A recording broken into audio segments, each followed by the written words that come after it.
de la mayor parte de los afganos, pero no de este grupo Hazara, porque él también aplicó tácticas genocidas a esta gente. O sea, tú dices, son bárbaros de aquí y allá, por todos Pero es lados. que te estoy diciendo que son bárbaros. Ujú. Y tú insistes en Seguramente que defender. el problema básico es que quieren hacer de un territorio con tribus un país. Y un país no se puede hacer con un territorio con tribus porque las tribus simplemente se ven las unas a las otras y si piensan que hay una frontera que los contiene y que puede haber alguna manera de gobernar dentro de esa frontera a todo el país, entonces van a estar como rivales tratando de hacer eso. Eso no puede ser una nación-estado viable, la manera en que está compuesta socialmente. Bueno, vamos a ver qué decide. Eso, la verdad que ese problema de Afganistán es un problema de los rusos y los chinos, que vean a ver qué hacen con eso. Ah, los chinos están sumamente preocupados ahora que los Estados Unidos se va.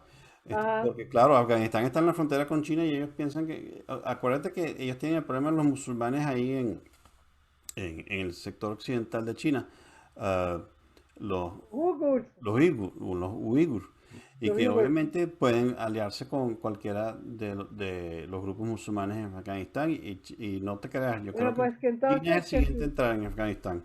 El siguiente. que se apliquen al problema, porque ese es problema de ellos, francamente. Bueno. Hasta aquí nuestra conversación el día de hoy.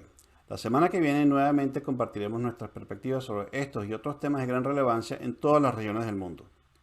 Agradecemos mucho su atención, sus comentarios y sugerencias. Siempre estamos abiertos al diálogo sobre las noticias más destacadas, aquí y allá. Manténganse siempre al día con noticias y entretenimiento en macortv.com. Síganos en Twitter y les deseamos, como siempre, un feliz día y una buena semana. Estén donde estén.